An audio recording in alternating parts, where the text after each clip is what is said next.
صلی اللہ علیہ وسلم، اللہ کے حبیب صلی اللہ تعالیٰ علیہ وسلم فرماتے ہیں خبردار میرے اہل بیت، میرے گھر والے، اہل بیت سمجھتے ہیں نا، میرے اہل بیت نوح علیہ السلام کی کشتی کی طرح ہیں۔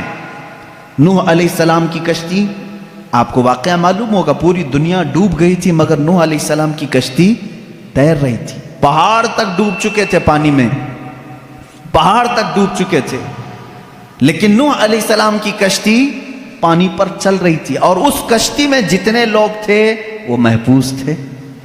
اب میرے آقا صلی اللہ علیہ وسلم کی حدیث سنو، فرماتے ہیں رسول کریم صلی اللہ علیہ وسلم میری اہل بیت، میرے گھر والوں کی مثال نوح علیہ السلام کی کشتی کی طرح ہے، جو ان کے ساتھ ہو گیا وہ نجات پا گیا۔ جیسے جو نوح علیہ السلام کی کشتی میں بیٹھا وہ ہدایت پا گیا، صحیح طریقے سے باہر نکل گیا، اور جو اہل بیت کا دامن پکڑا وہ نکل گیا، یعنی اس دنیا میں گمراہ ہونے سے محفوظ رہا۔ اب دیکھیں اس کو کہا ہے کشتی، حضور اکرم صلی اللہ علیہ وسلم نے اہل بیت کو کیا کہا ہے؟ کشتی، اور صحابہ کو کیا کہا ہے؟ نجم، ستارے۔ ستاروں کی ضرورت اسی وقت ہوتی ہے جب کشتی سمندر میں ہوتی ہے۔ دونوں کی مماثلت دیکھیں سمندر کے سفر میں۔ اب یہاں سے ایک بات سمجھ میں آئی کہ اگر تمہیں سمندر کا سفر کرنا ہے اور تم کہتے ہو صرف تارے دیکھ کر کے میں چلوں گا، ڈوب جاؤ گے۔ تمہیں کیا چاہیے؟ کشتی چاہیے۔ تارے راستہ تو دکھا سکتے ہیں لیکن سمندر پہ چلنا تمہارے بس کی بات نہیں، کشتی پہ سوار ہونا ہوگا۔ اور اگر کوئی بندہ یہ کہے میرے پاس کشتی ہے میں کچھ بھی نہیں دیکھوں گا، خود چلوں گا، وہ سمندر میں بھٹکتا پھرے گا، اسے تارے دیکھنا ہی پڑے گا۔ اس کا مطلب ہوا کہ بغیر صحابہ کے بھی دین نہیں چلے گا، بغیر اہل بیت کے بھی دین نہیں چلے گا۔ تم اگر اہل بیت کی محبت کے دعوے دار ہو تو صحابہ کو بھی ماننا ہوگا، اور اگر صحابہ کی محبت کے قائل ہو تو اہل بیت کا دامن بھی نہیں چھوڑنا ہوگا۔ اسی لیے اعلیٰ حضرت نے فرمایا، یہ دونوں لفظ یاد ہو گئے، کشتی کو ناؤ کہتے ہیں، کشتی کو ناؤ، اور صحابہ کو حضور نے نجم کہا ہے۔ اعلیٰ حضرت فرماتے ہیں اہل سنت کا ہے بیڑا پار، اصحاب حضور نجم ہے اور ناؤ ہے اطرت رسول اللہ کی۔ یہ صرف ہم ہیں کہ ہمارے پاس صحابہ کی جماعت بھی ہے اور اہل بیت کی جماعت بھی ہے۔ ہم شیعہ رافضی بھی نہیں اور گستاخ صحابہ بھی نہیں، ہم اہل بیت کے دشمن خارجی بھی نہیں اور صحابہ کے دشمن شیعہ رافضی بھی نہیں۔ الحمدللہ ہم جہاں صدیق اکبر کی امامت کو تسلیم کرتے ہیں وہیں حیدر کرار کی ولایت کو بھی تسلیم کرتے ہیں۔ ہم جہاں سیدہ کائنات فاطمۃ الزہرا رضی اللہ تعالیٰ عنہا کو سلام اللہ علیہا کہتے ہیں، انہیں جنتی عورتوں کی سردار مانتے ہیں، وہیں ام المومنین عائشہ صدیقہ کا بھی احترام کرتے ہیں۔ یہ اہل سنت و جماعت ہے جو درمیانی راستے میں ہے۔ میرے عزیزو ذرا ادھر ادھر ہو جاؤ گے تو قدم ڈگمگا جائیں گے۔ کبھی ایسا ہوگا کہ کشتی میں بیٹھے تو ہو لیکن تمہیں تارے نہیں دیکھنے ہیں، نہیں ہم کو صحابہ کی ضرورت نہیں، بھٹکتے رہو گے بھٹکتے رہو گے، کہاں جا رہے ہیں پتہ ہی نہیں چلتا۔ ایسے ہیں آج شیعہ بھی ہیں بیچارے، بھٹکے ہوئے ہیں، انہیں پتہ ہی نہیں ہے مغرب میں جانا ہے کہ مشرق میں جانا ہے۔ صحابہ کی اگر ہدایت ساتھ ہو تو کشتی پر بیٹھا ہوا آدمی منزل مقصود تک پہنچتا ہے۔ حدیث پاک ہے اللہ اللہ فی اصحابی، حضور اکرم صلی اللہ علیہ وسلم نے فرمایا اللہ سے ڈرو، اللہ سے ڈرو میرے صحابہ کے بارے میں، میرے بعد میرے کسی صحابی کو گالی مت دینا۔ میرے آقا صلی اللہ علیہ وسلم فرماتے ہیں جس نے میرے کسی صحابی کو گالی دی اس نے مجھے گالی دی۔ اللہ کے نبی صلی اللہ تعالیٰ علیہ وسلم کی شان میں کوئی گالی دینا پسند کرے گا؟ خود حضور اکرم صلی اللہ علیہ وسلم نے فرمایا میرے دوستوں میں میرے صحابہ میں جس کو بھی تم نے گالی دی گویا کہ اس نے مجھے گالی دی۔ آج لوگ اس طرح کی باتوں کو ہلکا سمجھ رہے ہیں۔ بہرحال اس پر میں بعد میں آتا ہوں۔ صحابہ کے مسلک کو لے کر کے آج بہت ساری باتیں ایسی ہیں میرے عزیزو، سنیو، آج تمہیں اپنے ایمان کو مضبوط رکھ کر کے چلنا ہے۔ اب معاشرے میں جیسے وہابیت کے جراثیم پھیلے تھے پہلے ایک زمانہ ہو گیا، 100 سال گزرنے کو آ گئے، لیکن جہاں سعودی ڈھیلا پڑا وہابی بھی ڈھیلے پڑنے لگ گئے، کیونکہ یہ سارا ریال کا کرشمہ تھا اور سب پورے سعودی ریال اور ڈالر سے چلتے تھے. ریال کی ویلیو کم ہو گئی، اب وہ آ بھی نہیں رہے، بٹ بھی نہیں رہے، جس کی وجہ سے فتنہ کم ہو گیا. لیکن اس کے بعد جو فتنہ جنم لے رہا ہے وہ ایرانیوں کا فتنہ ہے، رافضیوں کا فتنہ ہے، شیعوں کا فتنہ ہے. یہ بھولے بھالے سنی مسلمانوں کے ذہن و دماغ میں ان کو معلوم ہے کہ یہ سارے سنی اہل بیت سے ٹوٹ کر محبت کرتے ہیں، اہل بیت کے نام پر ان کو گمراہ کر دو. وہ اپنے عقائد ہمارے درمیان ڈالنے کی کوشش کر رہے ہیں. ظاہر سی بات ہے، میں سیدہ فاطمہ الزہرا رضی اللہ تعالیٰ عنہ کا نام آئے تو ان کے قدموں پہ جان دینے کو تیار ہوں. میں جہاں حسنین کریمین کی بات آئے گردن لے کر میدان میں تیار ہوں. ہر سنی کا ہمارا عقیدہ یہی ہے. ہم ان ائمہ اطہار اور یہ جو اہل بیت ہیں ان کے لیے تو جان فدا کرنے کی بات کرتے ہیں، اور یہ شیعوں کو معلوم ہے، وہ جانتے ہیں کہ یہ سنی اہل بیت سے بہت محبت کرتے ہیں، ان کو بلیک میل انہی ناموں سے کیا جائے. تو یہ آتے ہیں ہمارے درمیان الگ الگ پردے اوڑھ کر کے، الگ الگ لباس اوڑھ کر کے آتے ہیں، اور تمہارے اندر وہ بیکٹیریا، وہ جراثیم ڈالنے کی کوشش کرتے ہیں جو ان کے عقیدے ہیں. اگر میں وہ عقیدے کھولوں تو یہاں بڑی طویل بحث چلی جائے گی، میرا ٹاپک ہی ہٹ جائے گا. بعد میں بات یہ ہو جائے گی کہ پوری تقریر اسی پر ہونا پڑے گی کہ ان کے عقائد آج جامع ازہر میں ہم نے پڑھا بھی ہے. یہ لوگ حضرت علی کرم اللہ وجہہ الکریم کو انبیاء اکرام سے افضل کہتے ہیں. ہم بھی حضرت علی کی محبت اور ان کی تعظیم کو اپنا ایمان کا حصہ سمجھتے ہیں، لیکن رسول پاک صلی اللہ علیہ وسلم اور انبیاء سے بڑھ کر کے نہیں. نبی سے بڑھ کر کے کوئی غیر نبی نہیں ہو سکتا. اور یہ مولا علی کرم اللہ وجہہ الکریم کے متعلق بعض شیعہ تو یہاں تک کہتے ہیں، معاذ اللہ اب بھی موجود ہے انٹرنیٹ پر ایسے ویڈیو کلپس بھی موجود ہیں، کچھ شیعہ یہ تک کہہ جاتے ہیں اللہ فاطمہ زہرا کے گھر کو اپنی داڑھی سے جھاڑو لگاتا ہے. معاذ اللہ رب العالمین، نعوذ باللہ من ذالک. یہ ایسے جملے ہیں جس کو کہنے سے بھی دل کتراتا ہے. اہل بیت کی محبت سر آنکھوں پر، لیکن ان کو خدا کے درجے تک پہنچانا یہ شرک ہے. یہی تو عیسائیوں نے کیا. عیسائی پہلے صحیح مومن تھے، لیکن چلتے چلتے بعد میں انہوں نے عیسیٰ علیہ السلام کو خدا کا بیٹا کہنا شروع کر دیا، حضرت مریم کو خدا کی بیوی کہنا شروع کر دیا. اسی طرح شیعہ بگڑ گئے. سارے شیعوں کی بات نہیں کر رہا، اس میں کچھ فرقے ہیں جو غلات ہیں، غالی شیعہ ہیں. اللہ ان کی نحوستوں سے محفوظ رکھے. اسی لیے میرے عزیزو، اہل سنت و جماعت کا دامن کبھی ترک نہ کرنا، کبھی نہ چھوڑنا.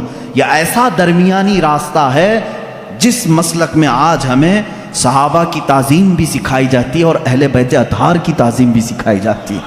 یہاں ایک بال برابر بھی ہمیں ادھر سے ادھر ہونے نہیں دیا جائے گا. ایک بات سمجھ کر کے چلیں. اور جب ایسے موضوعات چھڑ جائیں کہیں مجلسوں میں، یہ بات بھی سمجھ کے چلو. صحابہ کو ایک طرف لے کر کے، اہل بیت کو ایک طرف لے کر کے آج انٹرنیٹ پر کچھ ایسے مناظرے کرنے والے ہیں. فیس بک کے مناظر بہت سے ہیں، سوشل میڈیا کے بڑے بڑے مناظر ہیں، نکڑ پر بیٹھ کر کے اور گٹر پہ بیٹھ کر کے مناظرے کرتے رہتے ہیں. کس بات پر؟ کہ صدیق اکبر افضل ہیں، کہ مولا علی افضل ہیں، فاطمہ زہرا خطا پر تھیں، کہ حضرت ابو بکر خطا پر تھے. معاذ اللہ، تم ہوتے کون ہو ان باتوں کو چھیڑنے والے؟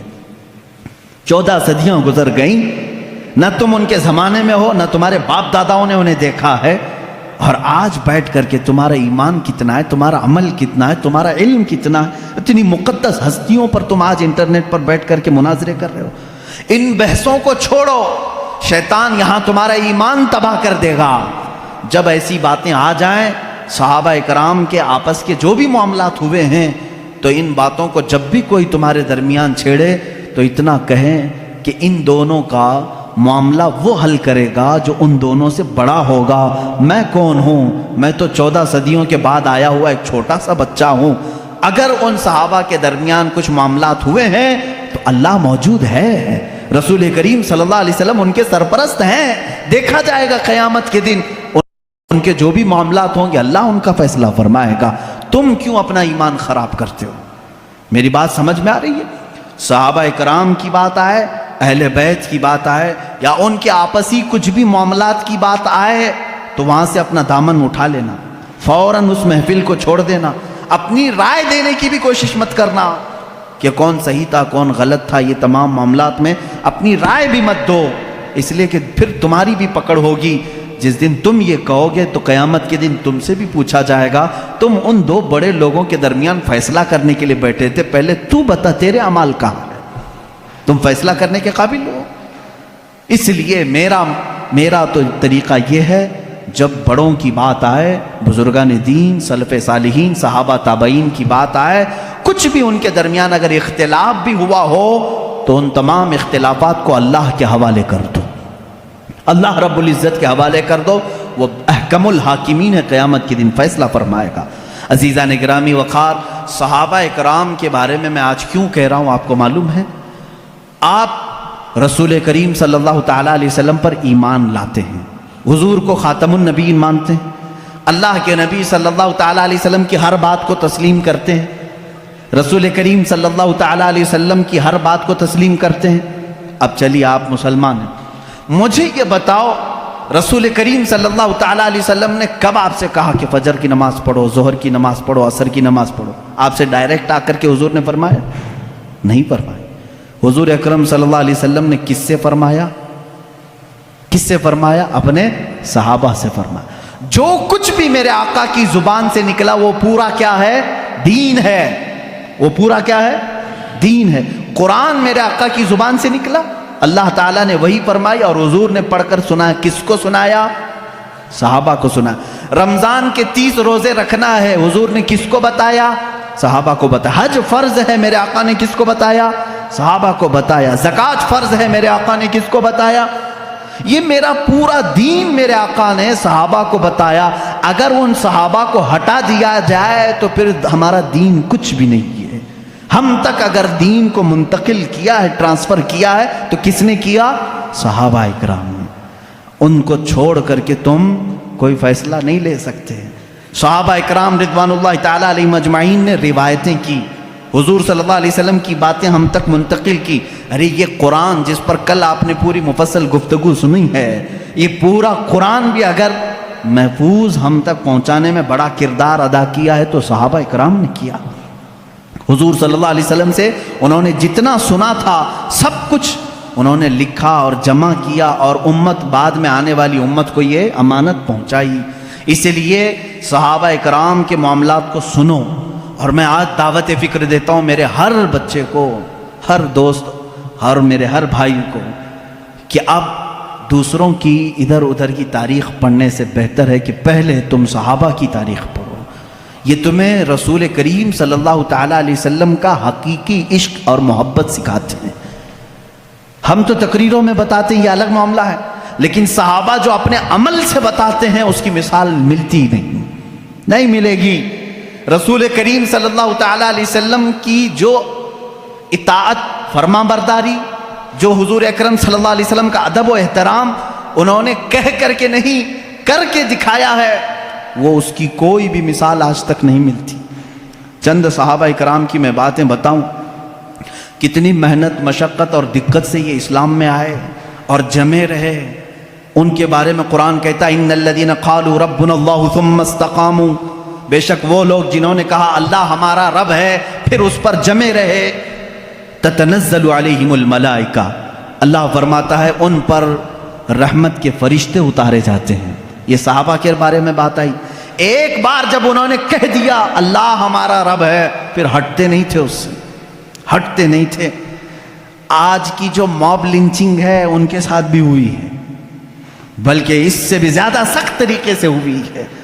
صحابہ اکرام رضوان اللہ تعالیٰ علیہم اجمعین کو جو اذیتیں دی گئی، جو مشقتیں دی گئیں، میرے عزیزوں کان کھڑے ہو جاتے ہیں سنتے ہوئے۔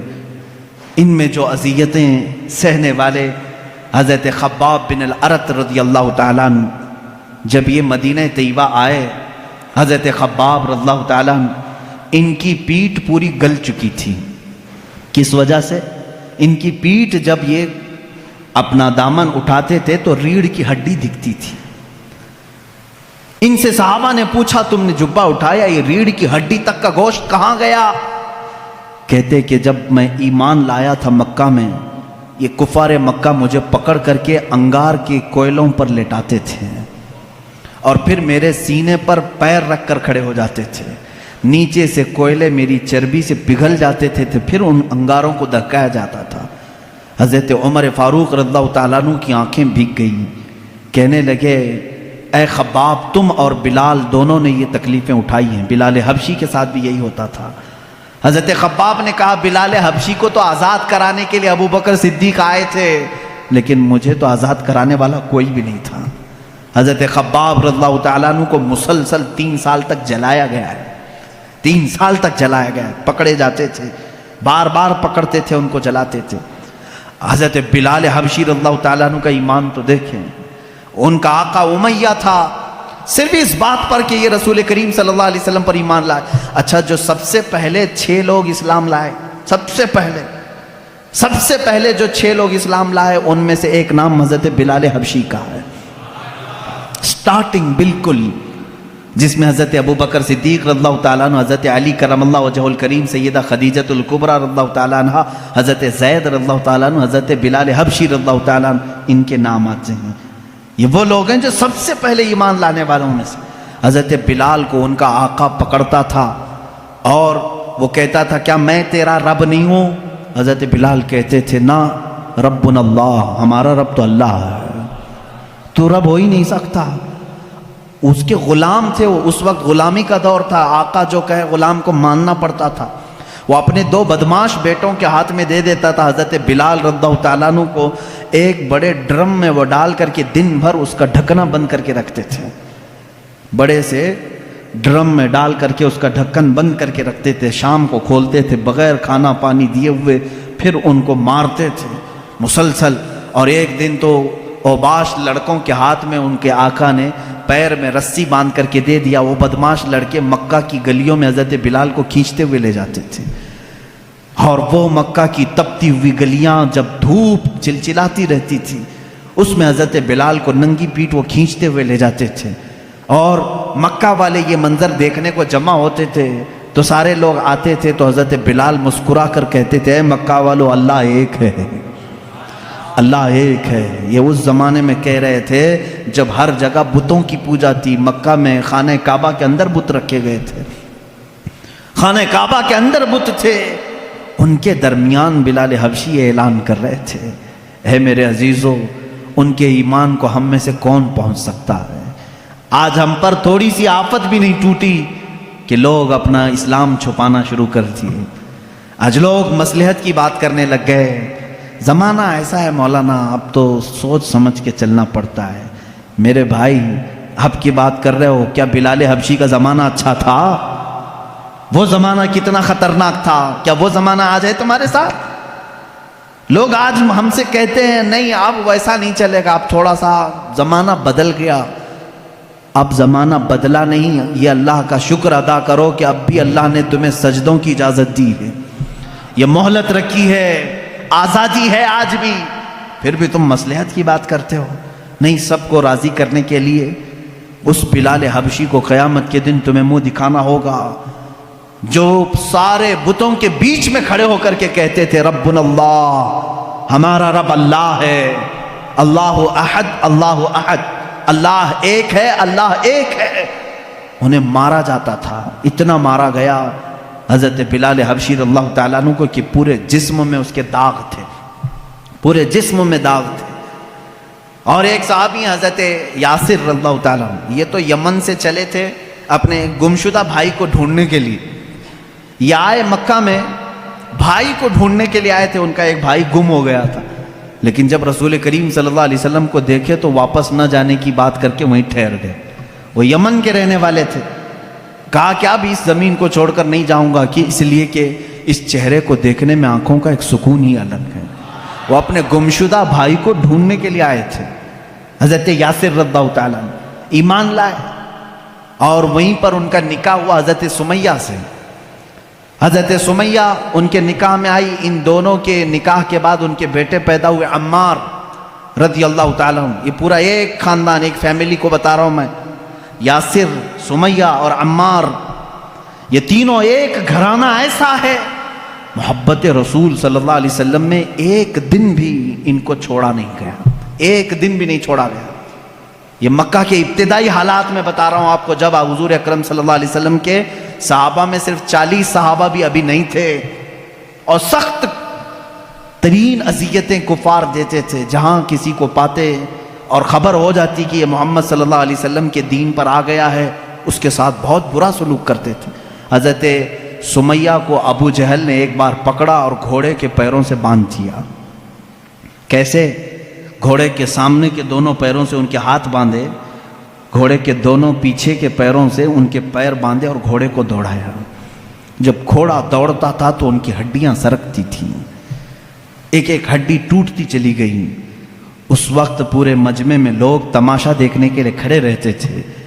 اللہ ان کی مرقد پر گہر باری کرے۔ سیدہ سمیہ رضی اللہ تعالیٰ عنہ اس حالت میں بھی کہتی تھیں، اللہ احد، اللہ احد، اللہ ایک ہے، اللہ ایک ہے، تم ہم سے ہمارا ایمان نہیں لے سکتے۔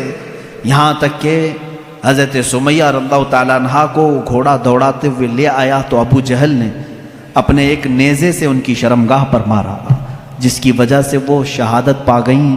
اسلام میں سب سے پہلی شہیدہ حضرت سیدہ سمیہ رضی اللہ تعالیٰ عنہ، سیدہ سمیہ، جن کو صرف اس بات پر شہید کر دیا گیا کہ وہ ایمان لائی تھی۔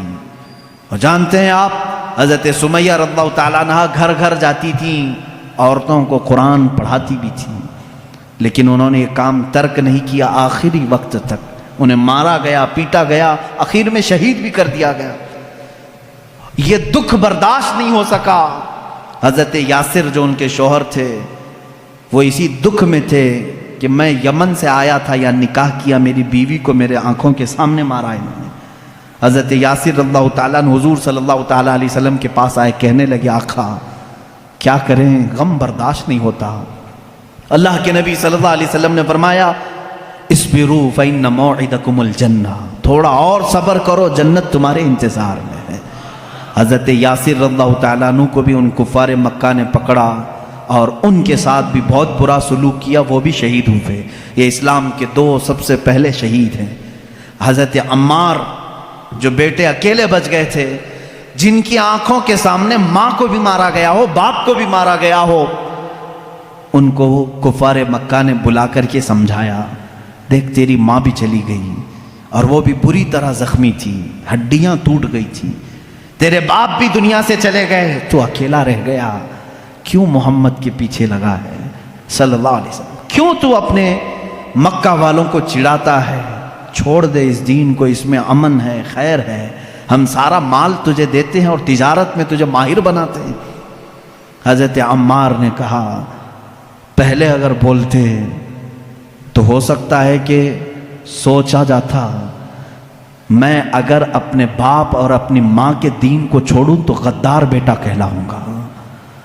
مجھ سے یہ کیسے ممکن ہے کہ میں نے اپنے آنکھوں کے سامنے دیکھا کہ میرے باپ نے جاتے جاتے مجھے یہ وصیت کی ہے کہ مر جانا تو ایمان پر مرنا، میری ماں نے مجھے یہ سبق دیا ہے، موت آئے تو تجھے عشق رسول میں آئے، مجھ سے تم میرا ایمان نہیں لے سکتے۔ کافروں نے وہی کیا جو حضرت بلال کے ساتھ کرتے، بیچ راستے میں آگ جلائی اور اس پر حضرت عمار کو لٹا دیا، ان کی پیٹھ جلنے لگی، پیروں تک آگ لگی تھی، وہ رونے لگے۔ اسی اثنا میں میرے آقا صلی اللہ علیہ وسلم کا وہاں سے گزر ہو رہا تھا، حضور اکرم صلی اللہ تعالیٰ علیہ وسلم سے دیکھا نہ گیا۔ حضرت عمار نے پکار کر کے کہا یا رسول اللہ صلی اللہ علیہ وسلم، دیکھیں ان صحابہ کی محبت کو، ہم میں سے کوئی پہنچ سکتا ہے ان کی مقام کو؟ کیا کہتے ہیں جانتے ہیں حضرت عمار؟ آگ پر لیٹے ہوئے ہیں، کفار مکہ وہاں پر انہیں ظلم و اذیت دے رہے ہیں، اس وقت رسول پاک صلی اللہ علیہ وسلم کا گزر ہو رہا تھا، صرف اتنا کہا آقا اگر آپ اپنے عمار سے راضی ہیں تو میرے سامنے یہ آگ کچھ بھی نہیں ہے، اگر آپ راضی ہیں تو میرے لیے آگ کی گرمی کچھ بھی نہیں ہے۔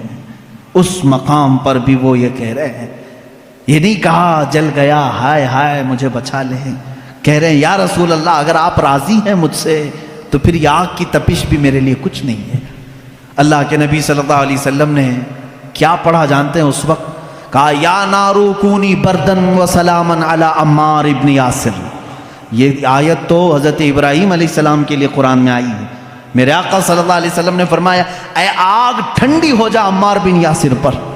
حضرت عمار کہتے ہیں پھر ہجرت کرنے تک ہر ہفتے مکہ کے کفار مجھے آگ میں رکھتے، لیکن ہر بار آگ میرے لیے ٹھنڈی ہی ہوتی تھی، مجھے گرمی لگی نہیں کبھی. حضرت عمار رضی اللہ تعالیٰ عنہ ان صحابہ میں سے جنہوں نے اسلام کے راستے پر اذیتیں اٹھائی مگر دامن رسول کبھی ترک نہیں کیا. عزیزان گرامی، ان صحابہ میں ایک لمبی فہرست ہے. رسول پاک صلی اللہ تعالیٰ علیہ وسلم کے لیے صحابہ نے صرف اپنی جانیں نہیں، اپنا مال بھی، اپنا وقت بھی، اپنی عزیز ترین خواہشات بھی، اپنی محبتیں سب قربان کیا ہے. کون سی چیز ہے جو انہوں نے نہیں چھوڑا؟ ایک صحابی حضرت ابو طلحہ انصاری رضی اللہ تعالیٰ عنہ، یہ وہ صحابی ہیں مدینہ طیبہ میں حضور اکرم صلی اللہ تعالیٰ علیہ وسلم ان کی بڑی تعریف فرماتے تھے. جنگ حنین میں جہاں بڑے بڑے مجاہدین کے پاؤں اکھڑ گئے تھے، جنگ حنین ایک سخت جنگ ہے جس میں مسلمانوں پر بہت سخت مسئلہ آ گیا تھا، پاؤں پیچھے ہٹانے کا معاملہ تک آ گیا تھا. اس وقت بھی حضرت ابو طلحہ رضی اللہ تعالیٰ عنہ ڈٹے رہے اور تنہا اپنے ایک ہاتھ سے 20 کافروں کو انہوں نے مارا تھا، 20 لوگوں کو مارا تھا. صحابی رسول ان کے پاس بڑی بڑی فضیلتیں تھے. میرے آقا صلی اللہ تعالیٰ علیہ وسلم ان سے محبت فرماتے. جب مدینے میں کوئی مہمان آتا تو کہتے ابو طلحہ کے گھر بھیجا کرو، کیونکہ حضرت ابو طلحہ مہمانوں کی ایسی ضیافت کرتے تھے. اللہ اکبر. حضور اکرم صلی اللہ تعالیٰ علیہ وسلم کے گھر ایک مہمان آئے، حضور نے فرمایا ابو طلحہ لے جاؤ.